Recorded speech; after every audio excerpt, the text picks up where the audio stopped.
समय के जाल के धागे गतिशील होते हैं, वे धागे एक ही दिशा में चलते रहते हैं और वो दिशा है भविष्य की दिशा। समय के जाल के धागों का एक गुच्छा एक गतिशील पट्टे की तरह काम करता है। चाहे मनुष्य खड़ा हो, बैठा हो, सो रहा हो, भाग रहा हो, नाच रहा हो या कुछ भी कर रहा हो, वह समय के अदृश्य धागों के गुच्छों पर हमेशा चलता रहता है। बोलो सियापति रामचंद्र की जय, पवन सुत हनुमान की जय। जब काल वहां पर प्रकट हुई तो हनुमान जी ने बच्चे की ओर देखा, क्योंकि अब काल का जाल नजर आ रहा था जिससे हम सब फंसे होते हैं। हनुमान जी ने कहा, हे काल, मैं देख सकता हूं कि बच्चा सुविधा पूर्वक समय के धागों पर लेटा हुआ है, मुझे कोई धागा टूटा हुआ नहीं दिखाई दे रहा है। फिर क्या कारण है? यह बच्चा 6 घंटे में मरने वाला है। काल ने बताया, भगवान जिन समय के धागों पर यह बच्चा लेटा हुआ है, उन धागों को ध्यान से देखिए। वे धागे गतिमान हैं और बच्चे को आगे की ओर ले जा रहे हैं। आगे एक चरम अंत, डेड एंड, जिसको इंग्लिश में बोलते हैं डेड एंड,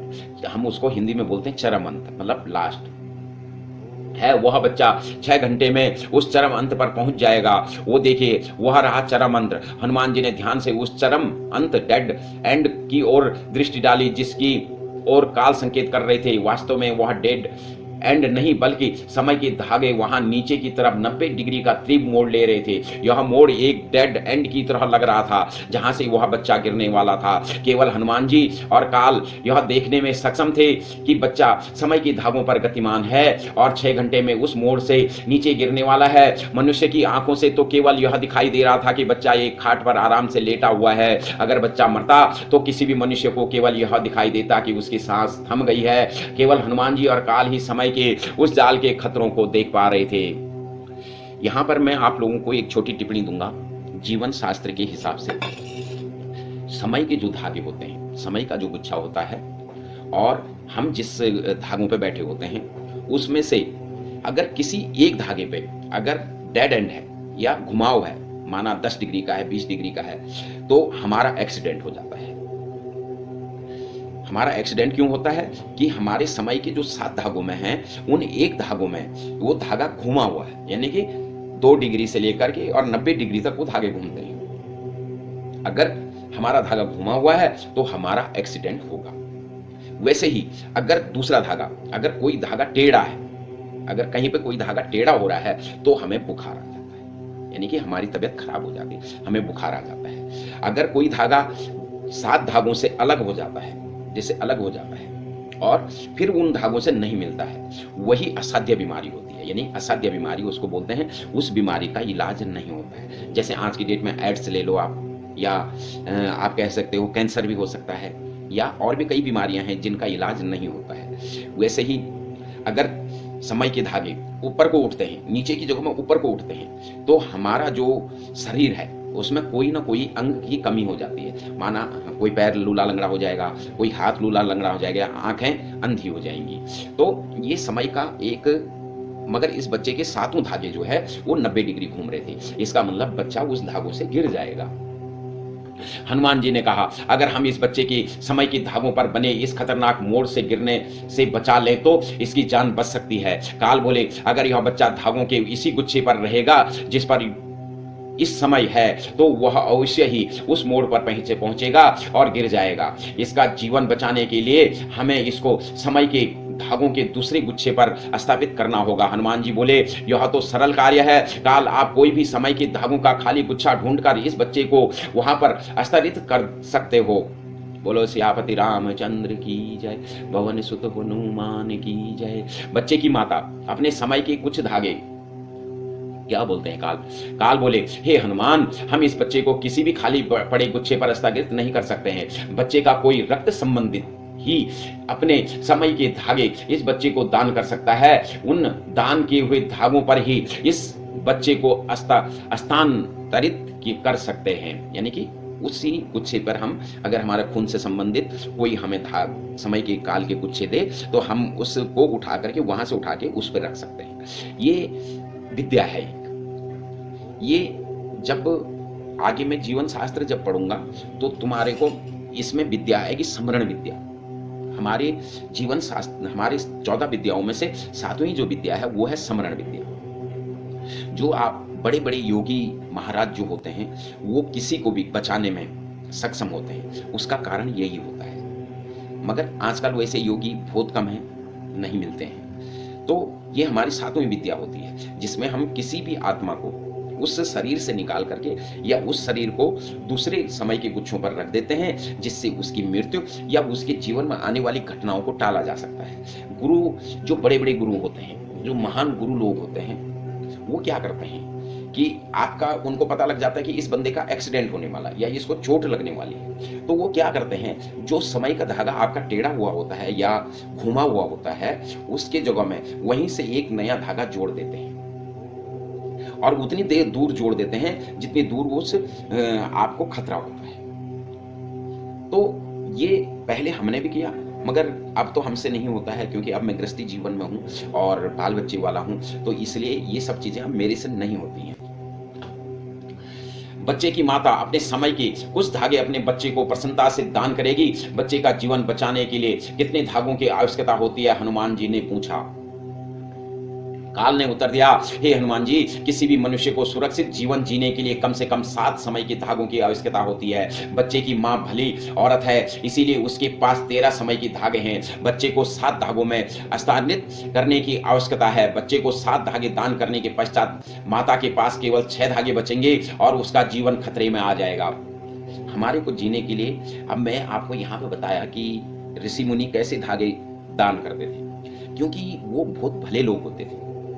कभी जो अच्छे आदमी होते हैं, संत लोग होते हैं, महान संत जो हैं, उनके पास, यहाँ पर तो उसकी माता के पास 13 ही धागे हैं, मगर उनके पास कई बार 50 धागे होते हैं, तो वो तभी आपकी घटनाओं को रोक सकते हैं।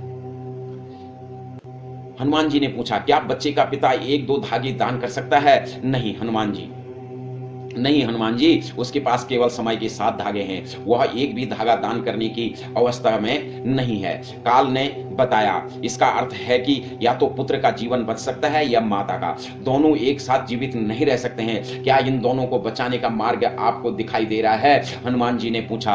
काल ने उत्तर दिया, हे हनुमान जी, एक साधारण मनुष्य अपने समय के धागे केवल अपने रक्त संबंधियों को दान कर सकता है, लेकिन कोई तपस्वी अपने समय के धागे किसी को भी दान कर सकता है। अगर हमें कोई ऐसा तपस्वी मिल जाए जो मोक्ष के मार्ग पर हो, तो वह अपने धागे सीधे इस बच्चे को या उसकी माता को दान कर सकता है। बोलो सियापति रामचंद्र की जय, पवन सुत हनुमान की जय। हनुमान जी बोले, हे काल, जाओ और किसी पास के जंगल में ऐसा कोई तपस्वी का पता लगाओ जो मुझसे मिलने की इच्छा रखता हो, उसे सूचना दो कि मैं यहाँ हूँ। अगर मुझसे मिलना है तो वह तुरंत यहाँ आ जाए। उससे यह भी बता देना कि यहाँ पर उसकी बहुत आवश्यकता है।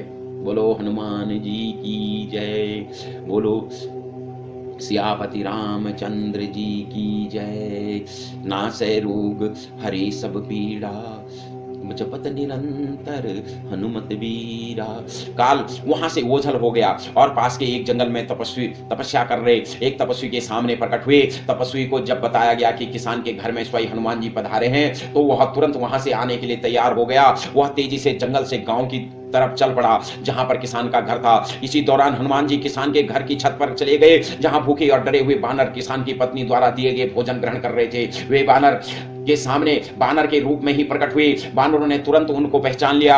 हनुमान जी ने उनको आशीर्वाद दिया और जंगल जाने का रास्ता बताया। उन्होंने बानरों को सूर्यास्त होने तक छत पर ही रहने की सलाह दी। सूर्यास्त के बाद जंगल में लौट जाने को कहा। सूर्यास्त तक हनुमान जी भी बानरों के साथ छत पर ही रहे। उन्होंने बानरों के साथ विभिन्न विषयों पर वार्तालाप किया और उनके पिछले जन्म के कर्मों के बारे में बताया, जिसके कारण वे जंगल का रास्ता भूल गए, गांव वालों के हाथों दंडित हुए। यहां पर मैं आपको एक टिप्पणी दूंगा। हम हनुमान जी और बानरों के बीच का जो वार्तालाप है वो आपको नहीं दर्शा रहे, क्योंकि उस वार्तालाप का इस अध्याय से सीधा कोई लेन देन नहीं है। वो अलग सा मैं बाद में उस अध्याय को आपको बताऊंगा, उस अध्याय को आपको दर्शाऊंगा कि उनके बीच में क्या वार्तालाप हुई। सूर्यास्त के बाद बानरों ने जंगल का तरफ हनुमान जी द्वारा बताई मार्ग पर यात्रा आरंभ की और हनुमान जी छत से नीचे आ गए। तपस्वी अभी तक भी नहीं पहुंचा था। बच्चे के जीवन के आखिरी 10 मिनट बचे थे। हनुमान जी ने काल को बुलाया और पूछा, हे काल, तपस्वी कहाँ है? अगर वह यहाँ 10 मिनट के अंदर नहीं पहुंचा तो बच्चा मर जाएगा। काल ने उत्तर दिया, हनुमान जी, तपस्वी जितनी तेज से आ सकता है इधर आ रहा है, लेकिन 30 मिनट के करीब समय और लगेगा। जब तक तपस्वी नहीं आता हमें बच्चे को बचाने के लिए कोई दूसरा रास्ता ढूंढना होगा। अगर अभी के लिए बच्चे की माता अपने समय के 7 धागे बच्चे को दान कर दे तो उसकी जान बच जाएगी। इसके बाद यह माता तपस्वी के आने तक अपने बचे हुए 6 धागों से जीवन जी लेगी। तपस्वी आने के बाद अपना एक धागा इस माता को दे करके उसके जीवन को खतरे से बाहर निकाल देंगे। हनुमान जी ने बच्चे और उसकी माता की तरफ देखा। माता अपने बच्चे के पास बैठी हुई थी। हनुमान जी बोले, काल माता यह प्रार्थना कर रही है कि उसकी जान ले ली जाए, लेकिन बच्चे की जान बचा ली जाए। इसका अर्थ है कि वह अपने समय के धागे अपने बच्चे को दान करने के लिए तैयार है। आप उसके 7 धागे लेकर बच्चे को उन पर हस्तांतरित कर दीजिए। यह आपके लिए कठिन कार्य नहीं है। काल ने बच्चे की माता की तरफ देखा और बोले, हे हनुमान जी, इस समय के धागों के गुच्छे को देखिए जिस पर वह माता विराजमान है। वह अपने 13 के 13 धागों को कसकर पकड़े हुए है। उससे 7 धागों को ढीले छोड़ने होंगे। वे बलस्वरूप उसके धागे नहीं खींचूंगा। अगर उसकी प्रार्थना सच्ची है और वह सच में ही अपना जीवन अपने पुत्र के लिए निछावर करना चाहती है तो मुझे समझ नहीं आता कि उसने अपने सभी धागों को इतना कस करके क्यों पकड़ा हुआ है। इससे तो यह पता चलता है कि उससे अपने बच्चे से ज्यादा अपनी जान प्रिय है। बोलो सियापति रामचंद्र की जय, बोलो पवन सुत हनुमान की जय। यहाँ पर मैं कोई टिप्पणी आप लोगों को नहीं देना चाहूंगा, क्योंकि माँ तो माँ होती है, मगर जब कोई इंसान मरने वाला होता है तो दूसरा इंसान कभी नहीं चाहता है कि मैं भी ये जिंदा हो जाए और मैं मर जाऊं। ऐसा बहुत कम ही सिर्फ संत लोग जो हैं वही ऐसा कर सकते हैं। बाकी सामान्य आदमी के बस का ये चीजें नहीं है, इसलिए मैं उसमें ज्यादा टिप्पणी नहीं करूंगा। नहीं काल, ऐसा नहीं। हनुमान जी बोले, वह अपने बच्चे से बहुत प्यार करती है। वह प्रेम से अपना जीवन अपने पुत्र का जीवन बचाने के लिए न्यौछावर कर सकती है। समस्या है उसका अपने पुत्र के प्रति लगाव। प्रेम और लगाव 2 अलग अलग चीजें हैं। जहां प्रेम मनुष्य को मुक्ति की ओर ले जाता है, वहीं लगाव केवल भय पैदा करता है। प्रेम जो है वो इंसान को मुक्त करता है। इसी लगाव से जन्मे भय का परिणाम है कि वह अपने सभी धागों को कसकर पकड़े हुए है। तो उससे अपने लगाव का त्याग करना होगा हनुमान जी, तभी उसकी अपने धागों से पकड़ ढीली पड़ेगी और तभी मैं उसके धागे उसके बच्चे को दे पाऊंगा। समय तेजी से निकल रहा था। अब केवल 4 मिनट बचे थे। वह बच्चा 4 मिनट में मृत्यु को प्राप्त होने वाला था। हनुमान जी ने कुछ सोचा और पवन देव को यानी हवा के देवता को बुलाया। जब पवन देव प्रकट हुए तो हनुमान जी ने कहा, हे पवन देव, मैं आपसे आग्रह करता हूं कि आप इस बच्चे के शरीर का तुरंत त्याग कर दें। पवन देव यह सुनकर चकित हुए। उन्होंने अपने हाथ जोड़े और बोले, हे सर्वशक्तिमान हनुमान जी, आप सभी भक्तों के रक्षक हैं। आप मुझे इस बच्चे के शरीर का त्याग करने के लिए क्यों कह रहे हैं? जैसे ही मैं इसके शरीर का त्याग करूंगा यह मर जाएगा। उसके जीवन में तो 4 मिनट बचे हुए हैं और उन 4 मिनट तो कम से कम उसको जीने दीजिए। उसके बाद जैसे आपके भाग्य में लिखा है मैं उसके शरीर को छोड़ दूंगा। आप मुझे अभी उसको छोड़ने के लिए क्यों कह रहे हैं? हनुमान जी बोले, हे पवन देव, चर्चा के लिए समय नहीं है। आप कृपया तुरंत इस बच्चे की देह का त्याग कर दीजिए। पवन देव ने उसी समय उस बच्चे की देह को त्याग कर दिया। फलस्वरूप बच्चे की सांस रुक गई। हकीम ने उसे मरा घोषित कर दिया। बच्चे का पिता रोने लगा। माता अविश्वास से सुन्न हो गई। किसान के रोने की आवाज सुनकर पड़ोसी उसके घर में दौड़े चले आए। किसान की पत्नी लगभग 3 मिनट तक अविश्वास में सुन रही। चौथे मिनट में वह फूट पड़ी जब उसके मन में मस्तिष्क में यह विश्वास हो गया कि उसका बच्चा मर गया।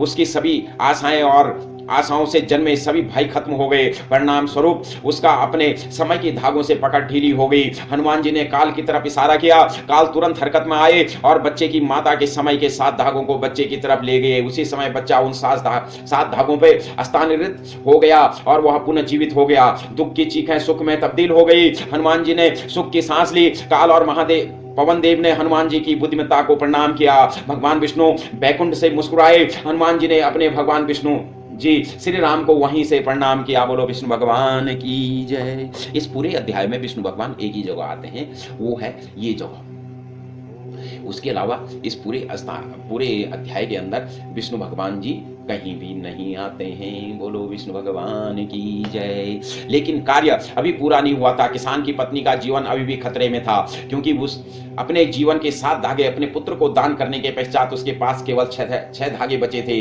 वह उस समय किसी बीमारी के लक्षण तो नहीं महसूस कर रही थी, किंतु आवश्यक 7 धागे न होने के कारण उसके पास अंदरूनी अथवा बाहरी कोई भी संकट किसी भी समय आ सकता था। काल ने हनुमान जी को भरोसा दिया लाया, हे हनुमान जी, मैं इस महिला का भविष्य देख सकता हूं, इसके साथ अगले 3 घंटे तक तो कुछ भी बुरा घटित नहीं होगा। तब तक वह तपस्वी आकर अपने समय का धागे इससे दान कर देगा।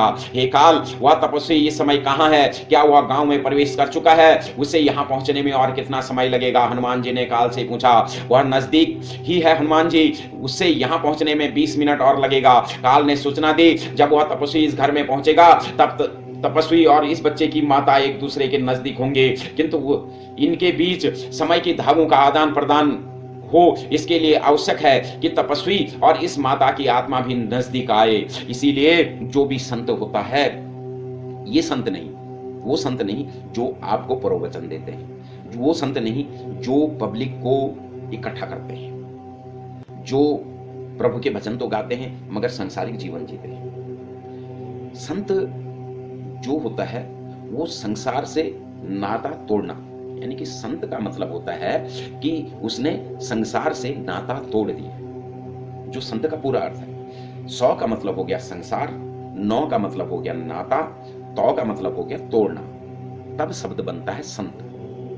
तो संत वो है जो सांसारिक जीवन से नाता तोड़ चुका हो। पहले हम भी संत थे, मगर बाद में हम गृहस्थी जीवन में आ गए, हमारे बाल बच्चे हो गए, हमारे रिश्तेदार जुड़ गए, कई लोग हमसे जुड़ गए, कई लोगों से हम जुड़ गए, तो हमारी जो संतता थी वो खत्म हो गई। यही वो, अब हम संत नहीं रहे, अब हम सामान्य जीवन जी रहे हैं। उससे क्या समस्या है काल? आप इतना चिंता में क्यों हैं? जब वह तपस्वी यहाँ आएगा, वह खाना मांगेगा। किसान की पत्नी भली औरत है, वह तपस्वी की सेवा करेगी। तपस्वी खुश होकर उससे कोई वरदान देना चाहेगा। इसी प्रकार उसकी आत्माएं आसपास आएंगी। इसी क्षण आप उसके बीच समय के धागों का आदान प्रदान कर देना। हनुमान जी बोले, हे हनुमान जी, यह गांव का अज्ञानी, निराशावादी और स्वयं को अत्यंत ज्ञानी मानने वाले दबी लोगों का गांव है। इस गांव घर में इतने सारे स्त्री पुरुष इकट्ठे हैं, मुझे भय है कि वे तपस्वी के आते ही उसके बारे में इधर उधर की मूर्खतापूर्ण बातें करना शुरू कर देंगे। तपस्वी तो क्रोधित नहीं होगा, लेकिन इन स्त्री पुरुषों की बातों से इस बच्चे की माता के मन में अनावश्यक ही शंका पैदा हो जाएगी और शायद वह पूर्ण संप्रण भाव के साथ तपस्वी की सेवा न कर पाएगी। परिणाम स्वरूप उसकी आत्मा तपस्वी की आत्मा के नजदीक नहीं आ पाएगी और मैं उनके बीच समय के धागों का आदान प्रदान नहीं कर पाऊंगा। बोलो सियापति रामचंद्र की जय। हनुमान जी मुस्कुराए हुए, हे काल, मैं इस महिला के घर आया हूं तो यह तो पक्का है कि यह महिला साधारण नहीं है। वह भले ही औरत केवल अपनी आत्मा की आवाज सुनती है, वह इन इकट्ठा हुए स्त्री पुरुषों की अज्ञान भरी बातों पर ध्यान नहीं देगी। यह तपस्वी की सेवा पूर्ण संप्रण के भाव से करेगी। आप इस बारे में निश्चित रहिए। तपस्वी किसान के घर कुछ मिनट बाद पहुंच गया। जैसे कि काल चिंता जाहिर कर रहे थे, किसान के घर इकट्ठा हुए पड़ोसियों ने तपस्वी के बारे में इधर उधर की बातें शुरू कर दी। तपस्वी घर में प्रवेश कर गया, भोजन की इच्छा जाहिर की। उसकी आंखें उस घर में हनुमान जी को ढूंढ रही थी। जैसे ही उन्होंने भोजन की इच्छा जाहिर की, उन दबी अज्ञानियों ने के समूह से एक आवाज आई, सूर्यास्त हो चुका है। असली तपस्वी सूर्यास्त के पश्चात भिक्षा नहीं मांगते।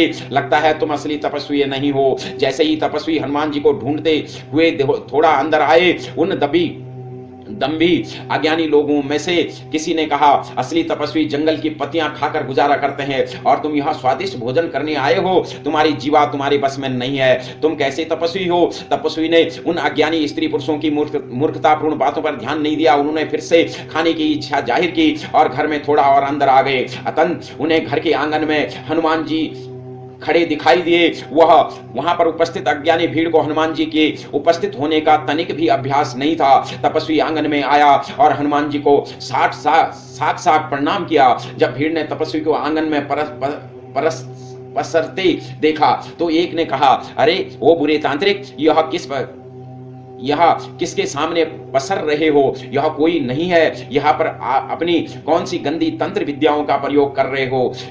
निकल जाओ इस घर से। हनुमान जी ने तपस्वी को आशीर्वाद दिया और बोले, उठो तपस्वी, मैं प्रसन्न हूं। ये अज्ञानी लोगों का झुंड जो बातें कर रहा है उस पर ध्यान मत दो। इस स्वार्थी मनुष्यों के मन में ऐसी दब्बी विचार ही उपजते हैं। किंतु किसान की पत्नी भली औरत है, जाओ और उससे अपनी आत्मा को उसकी आत्मा से जोड़ने का अवसर प्रदान करो, ताकि काल आपके समय के कुछ धागे उससे प्रदान कर सके। बोलो सियापति रामचंद्र की जय। किसान और उसकी पत्नी बरामदे में बच्चे के समीप बैठे थे। पत्नी गर्म पानी का गिलास अपने हाथ में थामी हुई थी, जिससे वे बच्चे को पानी की घूंट भरा रही थी। हकीम ने बच्चे को गर्म पानी पिलाने को कहा था। वे पड़ोसी से घिरे हुए थे। तपस्वी सीधे बरामदे में गए और किसान की पत्नी से बोले, हे भली औरत, तुम इस घर की मालकिन लगती हो। मैं घुमक्कड़ तपस्वी हूँ और इस समय पास के जंगल से ठहरा हुआ हूँ। मुझे खाने के लिए कुछ दे दो, इसके बाद में मैं जंगल में चले जाऊंगा। बोलो संतों की जय, बोलो संत महाराज की जय, बोलो हनुमान जी की जय। चले जाऊंगा। किसान की पत्नी ने खड़े होकर तपस्वी को प्रणाम किया। वह बोली, बाबा, मैं इस घर की मालकिन नहीं हूं, मैं भी आपकी तरह घुमक्कड़ हूं। मेरी आत्मा एक जन्म से दूसरे जन्म तक चलती जा रही है और इस जन्म में मेरा यह ठिकाना, यह घर है। इस घर की मालकिन कैसे हो सकती हूं? यह घर तो मेरी आत्मा की यात्रा में एक ठिकाना मात्र है। तपस्वी जी इस गृहस्थी महिला के मुख से ये ज्ञान से ऐसे शब्द सुनकर बहुत प्रसन्न हुए। महिला ने अपने पड़ोसी को नम्रता पूर्वक कहा, वहां से तपस्वी के बैठने के लिए थोड़ा स्थान खाली कराने के लिए कहा। उसने वहां पर चटाई बिछाई और तपस्वी को वहां बिठाने का आग्रह किया। उसने तपस्वी को अपनी रसोई में उपलब्ध सबसे अच्छा खाना खिलाया। जब पड़ोसियों ने किसान और उसकी पत्नी को तपस्वी की सेवा करते देखा तो वे वहां से एक एक करके खिसकने लगे। जब तपस्वी ने भोजन समाप्त किया तो किसान की पत्नी बोली, हे ज्ञानी महाराज, बहुत अंधेरा हो चुका है, अब आपका वापिस जंगल में जाना सुरक्षित नहीं होगा। कृपया हमारे घर में ठहर जाइए। सुबह होने पर जब आप जंगल में जा सकते हैं। तपस्वी ने वहां ठहरने के आग्रह को नम्रता पूर्वक ठुकरा दिया, किंतु वे किसान और उसकी पत्नी द्वारा की गई सेवा से अत्यंत प्रसन्न थे। इस समय किसान की पत्नी की आत्मा तपस्वी के समीप आ गई। काल ने तपस्वी की समय के कुछ धागे किसान की पत्नी को प्रदान कर दिए। इसी तरह हुआ किसान की पत्नी का जीवन भी सुरक्षित हो गया। बोलो सियापति रामचंद्र की जय, पवन सुत हनुमान की जय। इस घटना के पश्चात किसान की पत्नी का जीवन शांति से बीता। कोई कठिनाई उसको अभाव उसके परिवार को छू भी नहीं पाया, क्योंकि हनुमान जी ने उसकी रक्षा की। इस घटना के बाद किसान की पत्नी के जीवन में दो बदलाव आए, क्योंकि तपस्वी द्वारा दान किए गए कुछ समय के धागे उसके जीवन का आधार बने। उसका व्यवहार भी कुछ तपस्वियों जैसा हो गया। वह गृहस्थी की तरह भोग और आनंद के पीछे भागने की बजाय एक तपस्वी की भांति मोक्ष की इच्छा रखने लगी। क्योंकि उसने अपने समय के 7 धागे अपने पुत्र को दान किए थे और वे 7 धागे उसके पुत्र के जीवन का आधार बने थे। वह अपने पुत्र के साथ अत्यधिक जुड़ाव महसूस करने लगी। इसी अत्यधिक लगाव के कारण उसे मोक्ष नहीं मिला।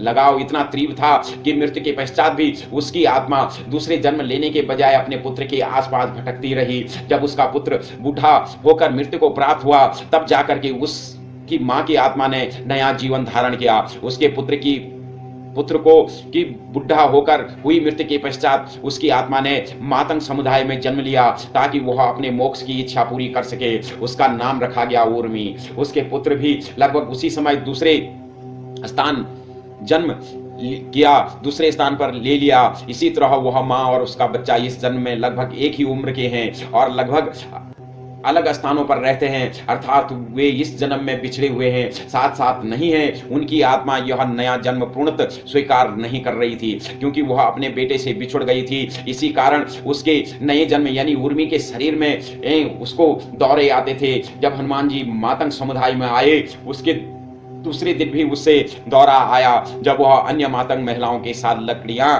चुनने गई थी। यहाँ पर मैं आपको थोड़ी टिप्पणी दूंगा और सेतु की तरफ से भी टिप्पणी है। वह लड़का जो पिछले जन्म में उसका बेटा था, अब वह दिल्ली नामक शहर में रहता है, जो भारत देश में है। अगले अध्याय में आप पढ़ेंगे कि कैसे हनुमान जी ने उर्मी के दौरे की समस्या हल की और उस समय उस लड़के ने दिल्ली में क्या अनुभव किया। हनुमान जी की लीलाओं का अध्याय यहीं समाप्त होता है। मैं आप लोगों से इजाजत चाहता हूं और आशा करता हूं कि आपके समझ में अगर आ गया हो तो बहुत अच्छा है, नहीं आया हो तो इस अध्याय को आप दोबारा पढ़ें। पहले अध्याय और दूसरे अध्याय को आप एक बार जरूर पढ़ें, जिससे कि आपका मन और आपको इन चीजों का धीरे धीरे समझ में आएगा। आगे के अध्यायों में और भी आपको बहुत कुछ समझना है और बहुत कुछ मैंने बताना है। इसी के साथ आज अगले अध्याय जो मैं शुरू करूंगा वो सीता माता के जन्म के बारे में करूंगा और रामायण का जो अनसुलझा आप लोगों का ये ज्ञान है वो आप लोगों तक पहुंचाऊंगा। धन्यवाद।